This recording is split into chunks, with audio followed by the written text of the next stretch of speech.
I always thought the day my daughter got married would be one of the happiest moments of my life. I imagined it countless times. What dress I'd wear, how her eyes would shine beneath a veil, how she might sneak a quick glance back at me during her vows, like she used to when she was nervous before a school recital. But nothing prepared me for this. When I arrived at the venue, a converted art gallery with exposed brick walls and abstract light fixtures, I felt the shift the moment I stepped inside. No one greeted me. No one took my coat. There was no sign, no table card, no seat with my name. Just the sound of clinking glasses and soft jazz bleeding from the reception hall. I stood there awkwardly, clutching the gift I had spent months making by hand. A shadow box with pressed lilies from our old garden, her favorite childhood photo, and the lace from my own wedding veil. It wasn't flashy, but it was deeply personal, something only a mother would know to make. A young woman in black, probably an event assistant, approached with a confused smile and said, "You must be Ms. Rowan. The bride asked that you sit back here." She gestured toward a narrow hallway, dimly lit and lined with janitorial supplies and crates of bottled water. There, just outside the boiler room, sat a single folding chair next to a metal shelf of extension cords and soda cans. A tray of cocktail shrimp rested nearby on a utility cart. "That's my seat?" I asked, thinking I'd misunderstood. The girl nodded apologetically. She said, "The seating was tight. Something about the photographer wanting to keep the visuals cohesive." She looked embarrassed. "It's only temporary, I think." But it wasn't. That was where I stayed through the entire ceremony. Watching through a crack in the fire door, while my only child married the man I paid to fly in on a private jet so her grandparents from his side could attend. My name is Joanna Rowan, and I paid for 83% of that wedding. Every chair, every rose, every delicate bite of avocado mousse on silver spoons, the candlelight chandelier above the dance floor that took 4 workers and a crane to install. All of it came from the savings account I had built for decades, working as a hospice nurse, sacrificing weekends, sleep, and vacations.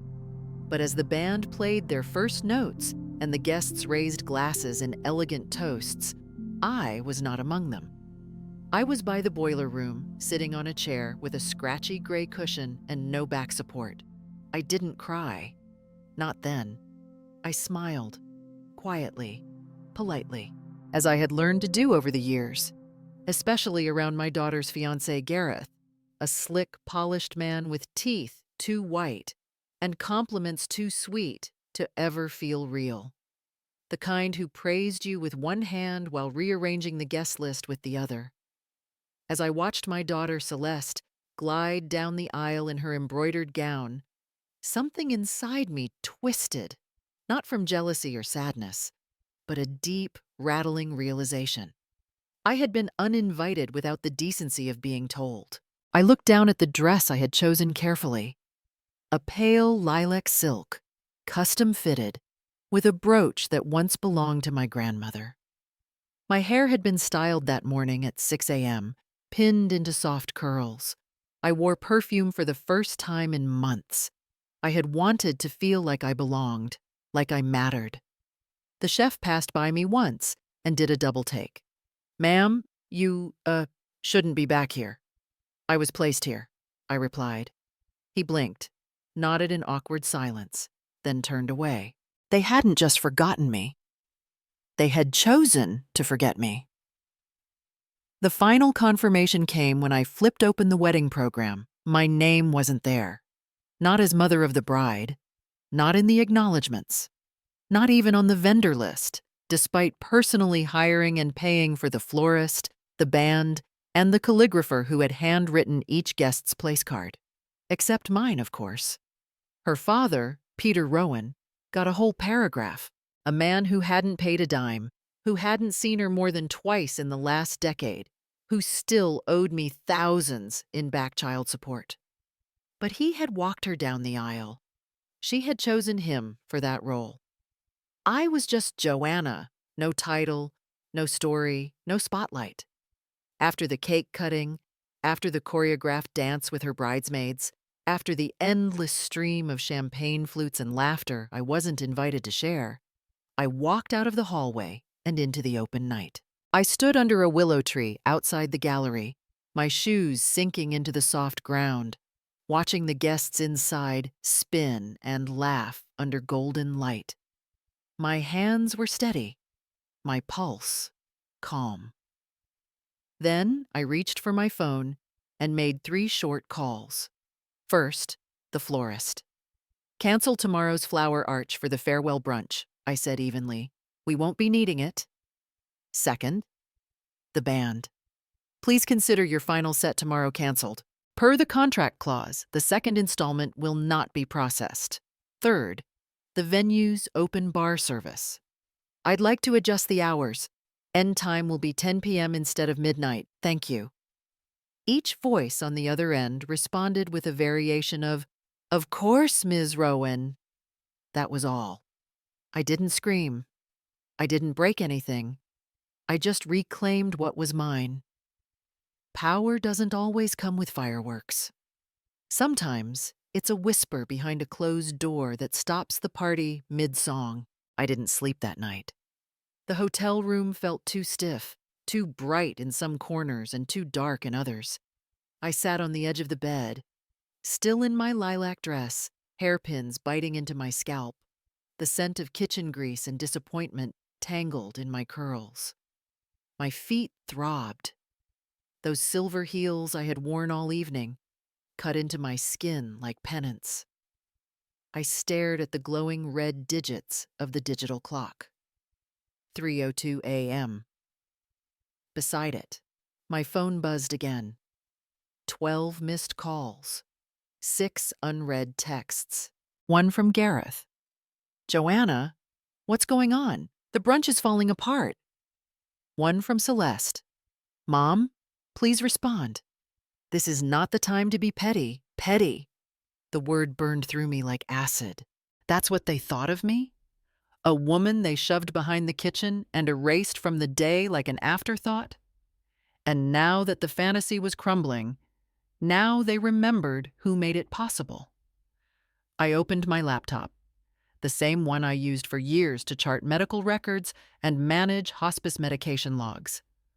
On it was a meticulously organized Excel sheet labeled Celeste and Gareth wedding budget, color-coded, time-stamped, documented to the last scented candle, total $48,927.33. I hadn't told them the real figure. When Gareth once asked offhandedly, "Do you think we can keep it under 25?" I had nodded, smiled, and quietly dug into my retirement account. They wanted elegant, elevated, elevated. That word again, as if my presence wasn't. Scrolling down, I saw it. June 12th. Unauthorized charge, $2,580.75. Description: Groom's party pre-wedding dinner, the Woodline Estate. The very same estate where they had placed me next to the service elevator for the rehearsal dinner because photos needed clean symmetry. Another, June 14th. Bridal tasting event. Bar tab, $1,104.95. Vendor, Rose and Rye. Spirits Lounge. And then the Venmo note that made my stomach curl. His mom's covering literally everything. So, bottomless mimosa time, LOL, # wedding vibes, sent by Celeste. To her maid of honor. I didn't cry. Not anymore. I felt nothing. A kind of stillness that came only after a storm too violent to describe, as if every nerve had recoiled and gone silent, curling up to protect what little dignity I had left. At 5:11 a.m., I rose, removed the earrings I'd borrowed from my sister, and padded to the bathroom in bare feet. The mirror didn't recognize me. My mascara had smeared. My skin looked waxy. There were indentations on my shoulders from the dress straps. a lipstick stain on my chin from a kiss no one gave me. I had aged 5 years in 5 hours, and yet somehow I looked sharper, like steel after flame. I washed my face, pulled my hair back, sat down at the tiny writing desk near the window, and began composing emails. One to the photographer. Please remove images from the family gallery that include me. I will not be needing copies. Kindly refund the deposit for additional family photo packages. One to the catering company. The post-wedding brunch is canceled. Please halt any morning preparations. I will absorb the fee. One to the custom lighting designer, a detail Celeste had demanded after watching a viral video. Remove my payment information. Future invoices should go directly to the couple. Each message was cold, polite, professional. Each was a closing door. At dawn, I opened the curtains. The city outside was beginning to stir. A street cleaner moved slowly along the sidewalk. The bakery across the hotel flicked on its neon sign. And inside me, something unfamiliar was waking up too. Not anger, not even grief anymore. Clarity. I was no longer mourning the daughter I thought I had raised. I was accepting the one I had. By mid-morning, the text messages had shifted tone. Celeste, Mom, please. Let's talk before things get worse. Gareth, the brunch venue is asking for a contact. Should I give them your number? I ignored them both. Instead, I packed my suitcase slowly, folded the dress, slipped the shadow box gift back into its wrinkled wrapping, and placed it gently at the bottom of my carry-on. I zipped it up with the finality of a woman who knew she wouldn't unpack it again. As I checked out of the hotel, the front desk clerk looked up with a smile that didn't reach her eyes. Everything okay, ma'am? I paused, then offered a nod. Everything is finally mine. She blinked, unsure what I meant. I didn't explain. Outside, the air was fresh and smelled faintly of rain. I took one long breath and got into the taxi. Airport, I said. No rush. In the seat beside me, I pulled out a notebook. One of those faux leather journals you find at airport bookstores. I flipped it open and wrote, in careful cursive, "This is not a story of revenge. This is a story of remembrance. Of a woman who gave until there was nothing left, and then, when she was erased, rewrote herself into the story." When the plane took off, I didn't look back at the city below. Let them figure out why the champagne ran out. Let them scramble when the brunch doors stayed closed. Let them realize that without the woman they placed by the boiler room, nothing bloomed. The silence I left behind wasn't an accident. It was a message. The drive back to my house in Ashton Hill was long, quiet, and heavy with thought. The kind of drive where time stretches like taffy and the lines on the road blur into memories. I didn't turn on the radio. The silence was comforting, more honest than anything I'd heard the past week. As I passed familiar trees and faded billboards, my hands rested calmly on the wheel, but my mind traced a trail far less straight. By the time I pulled into the gravel driveway, dusk had fallen. The porch light clicked on automatically, an old sensor I installed myself after Gareth had mentioned the house looked too rustic during his first and only visit. I left my suitcase in the car. I didn't even take off my shoes. Instead, I walked directly to the attic ladder in the hallway. It creaked like a reluctant witness, groaning beneath the weight of my quiet determination. Up in the attic, the air was musty, filled with the scent of mothballs and forgotten things. Boxes lined the walls, labeled in thick Sharpie. Celeste, baby clothes, Peter, tax papers, holiday decor. But one box sat apart, unlabeled. I knew what was in it before I touched it. The cardboard was frayed along the edges, corners curled like old paperbacks. I lifted the lid. Inside, Nestled between yellowed envelopes and brittle manila folders was a single red file. It had been years since I'd seen it. I had packed it away the week Celeste graduated from college, too proud to throw it out, too hurt to keep it nearby. Hands trembling just slightly, I opened the folder. At the top was an envelope, faded ivory with handwriting I hadn't seen in nearly 2 decades. Peter Rowan, my ex-husband, Celeste's father. He left when she was 6, chasing a woman in Florida with perfect teeth and a Pilates business. He had signed the divorce papers without contest, didn't fight for custody, didn't fight for anything. But he had mailed this letter back to me years later. I had never opened it. I didn't need more apologies, or so I thought. But tonight, the ache was different, and something in me whispered, "Open it." I unfolded the letter. Joanna, if you're reading this, then I didn't have the courage to say it out loud. Maybe I never did. But you deserve the truth. It's something I never had the guts to admit when we were together. Something that's haunted me since the day I walked away. My pulse quickened. Celeste isn't biologically yours. The attic went still. You found out about my affair with Rachel, you remember. But what I never told you is that Rachel was pregnant when she left. She begged me not to tell you. I didn't even know what I was going to do until she showed up at the hospital, handed me the baby, and said she couldn't handle it. I lied. I told you she was ours, that the dates lined up, that it was just a fluke. You believed me. You raised her. I sat down hard, the floorboards groaning beneath me. And God, Joe, you loved her better than anyone ever could. You gave her everything. Every scraped knee, every packed lunch, every late night when she had nightmares. And I watched you, from a distance, carry a child who was never yours like she was made of your bones. The letter slipped in my hands. My chest tightened. I had loved her through every tantrum. I had waited outside ballet rehearsals in the snow. I had worked double shifts to afford braces and college applications.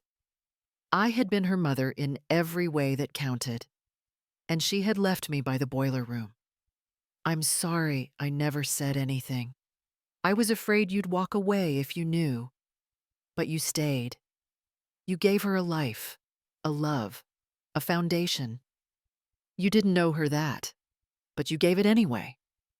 The letter ended there, no signature. Just one final truth uncoiled like a vine inside my chest. Celeste wasn't mine. Not by blood, not by name. But she had been mine by choice, and I had been hers by silence. I held the paper in my lap, and for the first time in days, I cried. Not because I was weak, not because I was lost, but because I was finally free. The next morning, I woke up to a single text from Celeste. Mom, we need to talk. I didn't respond. Instead, I opened my laptop and made 4 transfers. Not to her, not to any of the wedding vendors, but to me. One to a local women's retreat on the coast, a weekend getaway I had bookmarked 5 years ago but never allowed myself to book. Another to a travel fund. A third to a savings account I renamed for Joanna, only Joanna. And the last? To the community art studio downtown. They had emailed me months ago asking if I'd be interested in hosting a watercolor workshop. I had said I was too busy. Not anymore. That evening, I made a choice. I took the wedding gift I had crafted, the shadow box with the lilies and the photograph and the veil, and I brought it into my studio. I unscrewed the back, removed the photo, pulled the lace free. I salvaged what mattered. Then I burned the rest in my backyard fire pit. The flames crackled quietly, licking the corners of a memory I no longer needed to carry. The smoke rose into the sky, and I watched it disappear like the last whisper of someone else's dream. This time, it was my turn to dream. This time, I would write my own vows to myself, to the woman who gave and gave and gave, and finally realized she didn't need to earn her place at the table. She built the damn table, and now she would sit at the head of it. Alone? Maybe. But never invisible again. It started with a chair. A real chair. Not a folding one. Not one with rusted hinges tucked near a boiler, but a wide, sturdy wooden chair I found at a thrift shop 2 towns over. I ran my hands along its edges, tracing the grain of the maple, imagining myself sitting in it with a cup of tea and the sun on my back. It cost $42. I paid in cash. And when I brought it home, I placed it at the head of my dining table. No reason, no occasion, no guest list. Just me. A declaration, a beginning. For years, that seat had always been given to someone else. First Peter, then Celeste when she returned from college with big opinions and bigger dreams, then Gareth with his showy politeness and his champagne taste. I always made do with the side. I always made space. But not anymore. The next day, I went to the local farmer's market and bought fresh tomatoes, basil, a loaf of crusty sourdough. I hadn't cooked for pleasure in years, only out of necessity, only to keep up the appearance of a mother still needed. That night, I lit a candle. Just one. Set the table. Played a little jazz. And for the first time in decades, I cooked a meal for myself. Not because anyone else was hungry. The pasta simmered. The garlic danced in the olive oil. I plated it with care, poured myself a glass of red wine, and sat in that new chair, the one I bought with my own hands, for my own life. And I ate, slowly, gratefully. I thought about the years I had starved for affection, spoon-feeding others my time, my money, my quiet forgiveness. Now I was full. 3 days later, a letter arrived in the mail. Not a text, not an email. A real letter. Handwritten. In my daughter's script. I stared at it for a long while before I opened it. Dear Mom, I don't know where to start. Everything I want to say sounds wrong in my head. I'm not sure how to apologize for something so big. I guess the only thing I can say is, I'm sorry. Sorry for how we made you feel. Sorry for forgetting you in every way that mattered. Sorry for making you feel like you didn't belong. You paid for everything, and we left you outside the story. That's something I can't take back. But I'm asking if there's a way forward. If you'd ever want to talk. Maybe not today. Maybe not even soon, but when you're ready. Love, Celeste. There was no mention of the rehearsal dinner. No mention of Gareth. No mention of where exactly she was when I was being seated beside a mop bucket. But there was one line I read over and over. We left you outside the story. Yes, they did. But now I was writing a new one. Later that evening, I went to the basement to dig through the old bin marked Holidays, Misc. I wasn't looking for anything in particular, just feeling pulled by a strange energy, one I hadn't had in years. That's when I found them. Paintings. Dozens of them. Watercolors of wildflowers. Old canvases of tree silhouettes. One half-finished portrait of Celeste at age 12, her hair pulled back in a frizzy ponytail, eyes squinting in a too bright sun. I had forgotten I ever painted it. I brought them upstairs and laid them out on the floor like tiles in a mosaic. And then I saw her, my former self. She had been here all along, waiting behind the grief, waiting behind the bills and brunch menus and bridal checklists. I picked up the portrait and whispered, "You were always enough." That night, I painted for the first time in years, not for a gift, not for a favor, not to prove anything, just to feel the brush move across the page. The next morning, I posted a photo of my meal from 2 nights ago: roasted cherry tomatoes and basil pasta, fresh bread, candlelight.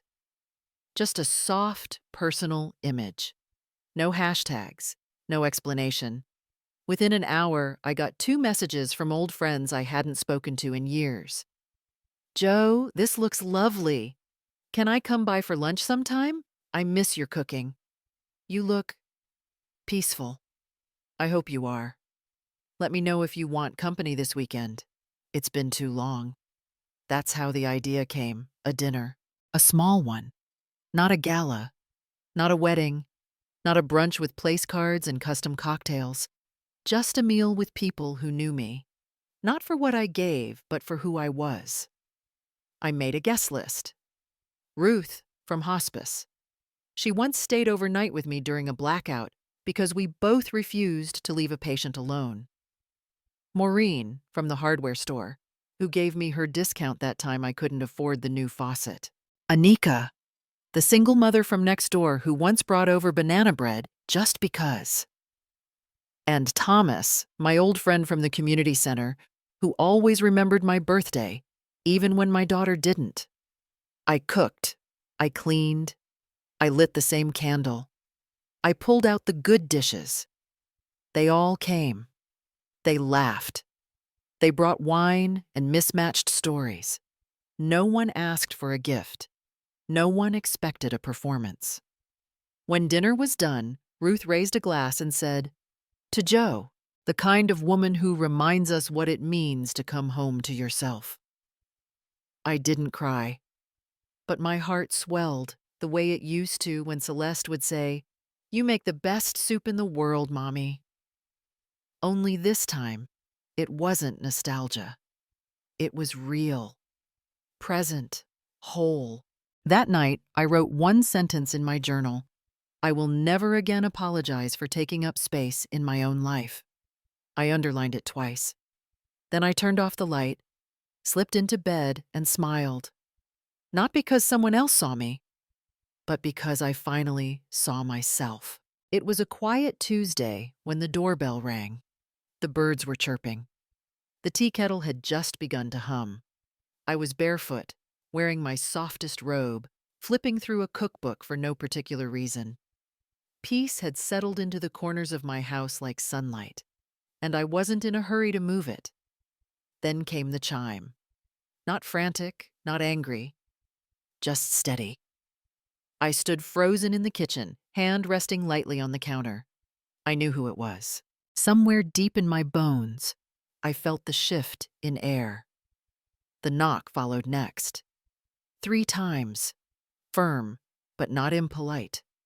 A little rhythm like someone unsure whether they'd be welcomed. I walked to the front door, heart calm, not racing. I pulled it open. And there she was. Celeste. Her hair was pulled into a low knot. No makeup, no heels. A soft sweater hanging loose over her shoulders like she hadn't slept. Her face was pale, the skin beneath her eyes puffed and a little purple. She looked small, not the towering bride surrounded by lilies and photographers. Just a girl who used to press dandelions between the pages of my cookbooks. She opened her mouth, closed it again, then said, "Hi, Mom." I didn't answer. I stepped back and let her in. She hesitated, then stepped across the threshold like someone entering a chapel. Inside, the house looked different than she remembered. There were new paintings on the walls, a blue and sunflower yellow tablecloth, an easel in the corner. I didn't offer tea. I didn't ask how she was. I let the silence do what it does best: reveal everything. We sat across from each other at the dining table. The good chair, the one I bought for myself, was behind me. I wasn't moving. Celeste glanced around, fidgeted with the cuff of her sleeve. "I know you're still angry," she said softly. I didn't correct her. Anger wasn't the word. Anger was temporary. This was resolve. "I didn't know how to face you," she said. After the brunch was canceled, after the music stopped, Gareth said it was just stress, that you'd come around. My eyebrows lifted just slightly. She swallowed. But then I started seeing the pictures, she continued. Everyone kept asking why you weren't in any of them. Aunt Lydia thought maybe you had been sick. Gareth's mother told people you left early. But I knew the truth. I always did. She looked up at me, eyes brimming. I put you by the boiler room. There it was. No excuses, no pretty packaging, just the plain, ugly truth. I nodded once. Yes, you did. She winced. I thought it would be easier.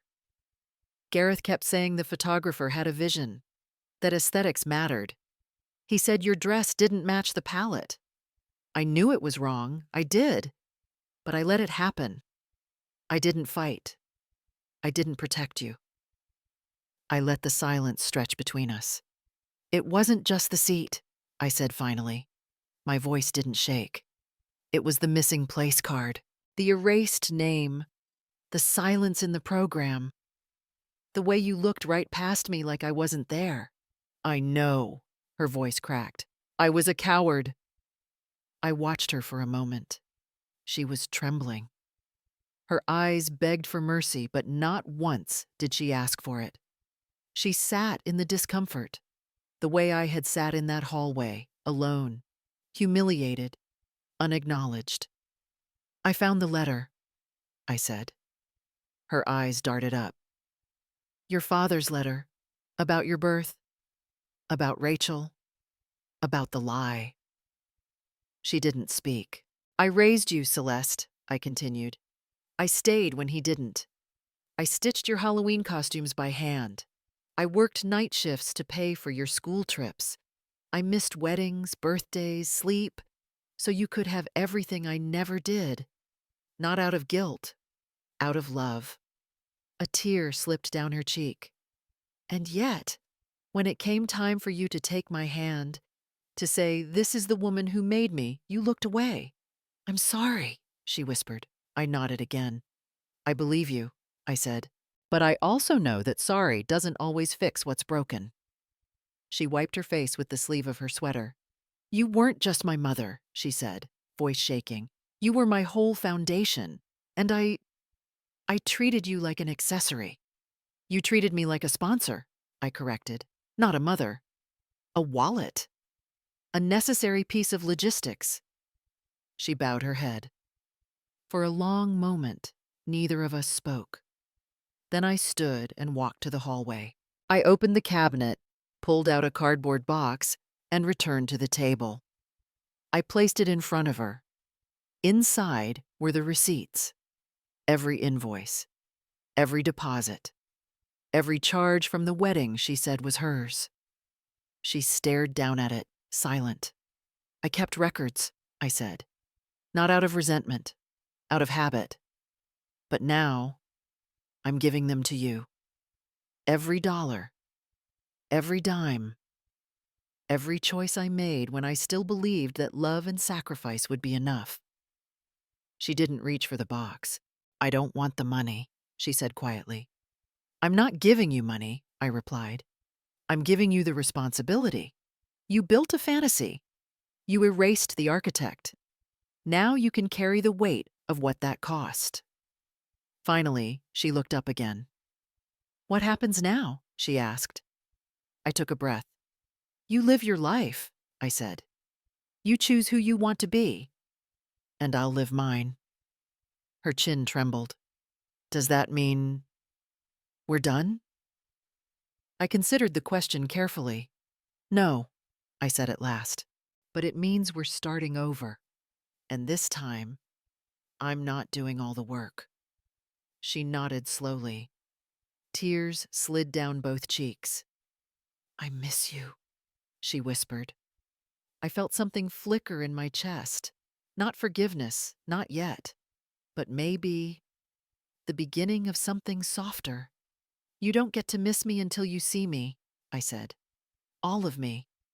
Not just when it's convenient. She nodded again, sobbing now. "I'll try," she said. "Good," I replied, "because I'm done trying alone." She stood then, unsure whether to hug me. I didn't offer. Instead, I walked her to the door. Before she stepped outside, she turned. "I loved the shadow box," she said. "I was just too proud to say it." I gave her a faint smile. "I know." Then I closed the door. Inside the house, everything was still. The kettle had gone cold. The jazz had stopped playing. But I didn't feel empty. I walked back to the table, sat in my chair, the one that wasn't taken or borrowed or assigned. And for the first time in a very long time, I felt whole. 2 weeks passed. No dramatic scenes, no crashing thunder, just quiet. There were no more desperate texts, no more voicemails filling up my inbox. Celeste didn't come by again. She didn't press. And strangely, I appreciated that. She had done enough pressing for one lifetime. Now she was learning to wait, to listen. I spent the days painting, cooking, sitting outside with my tea and my bare feet on the sun-warmed deck. The roses bloomed stronger that season, like they were proud of me. Maybe, in their own way, they were. I didn't miss the wedding photos I never received. I didn't miss the brunch I canceled. I didn't even miss the version of Celeste I had held in my heart for so long, because she had never truly existed. That child, the one who ran through sprinklers and screamed when she lost a tooth and swore I made the best pancakes in the world, that child had grown into someone else, and I had grown too. Into someone who no longer begged to be seen. I had become someone who saw herself. On the last Saturday of the month, I hosted another dinner. No linen napkins, no themed centerpieces, just warmth. 6 people came, each one invited because they had made me feel real, not because we shared DNA. Ruth brought her homemade lemon bars. Thomas arrived early to help light the candles. Maureen brought a bouquet of wildflowers wrapped in newspaper, and Anika, sweet Anika, brought her daughter, who called me Miss Joe, and drew me a picture of a cat riding a unicycle. We gathered around my table, the one I used to fold laundry on, the one where I once cut coupons while planning Celeste's birthday parties. But now it was set for laughter, for story swapping, for me. As we passed bowls and clinked glasses, Ruth raised her wine and said, "To Joanna, for reminding us that choosing yourself isn't selfish, it's survival." Everyone toasted. And this time, I didn't just raise my glass. I stood. I stood in my chair, at my table, in my life. And I said, "To every woman who gave too much, to every mother who was thanked with silence, to every soul who waited for a seat at the table they built, this is your sign. Sit down, take up space, and never again let anyone shove you behind a swinging door." The room broke into applause, not because it was polite, but because it was true. And I smiled, not the quiet, polite smile I had worn like armor at that wedding, but the kind that lives in your whole body, the kind that says, "I made it. I chose me." Later that night, as the last guest left and the candles melted low, I sat in the silence. Not lonely, not erased, but fully present. I walked to my easel and added one more brushstroke to the piece I'd been working on. It was a painting of a woman at a dinner table. The chair at the head was pulled out. A wine glass stood full. The candlelight glowed warm on her face. The title? The Woman Who Stayed. Weeks turned into months. I submitted 3 pieces to a local gallery. All were accepted. I began teaching a watercolor class every Thursday morning at the community center. We called it Brushstrokes and Boundaries. Most of the women were over 50. Most had stories like mine, too long untold, too often dismissed. We painted with colors we hadn't touched in years. We cried sometimes. We laughed more. And when I told them about the boiler room, the folding chair, The shrimp tray? I watched as their faces grew tight with fury and recognition. One woman said, "You were invisible that day." And I said, "Yes, but not anymore. I still have the red folder. It's tucked in my dresser now, not buried, not hidden, because it's not shame that lives there anymore. It's proof. Proof of everything I carried, everything I gave, everything I survived. And when I open it now, it doesn't hurt. It reminds me of what I built from the ashes." Celeste sends postcards sometimes, short ones, sometimes a pressed flower inside. Once, a sketch of a swing set she passed in a park. She signs them all. "Love, your daughter, Celeste." I don't respond to every one. Some stories need space before they write their next chapter, but I do keep them in a small box on my bookshelf, right next to a framed photo from the last dinner I hosted. Me, Ruth, Anika, Thomas, Maureen, and that little girl with the cat on a unicycle drawing, all smiling, all seen, all exactly where we belonged. Because here's what I know now. You can give your whole life to someone else's spotlight and still be left in the shadows. You can be the scaffolding and never be part of the architecture, but one day, if you choose to, if you dare, you can stop building for everyone else and start living in the house you built. You can pour the wine, set the table, light the candle, and say, "This is for me. This table, this life, this joy, it's mine. And I'm sitting at the head of it now. At last."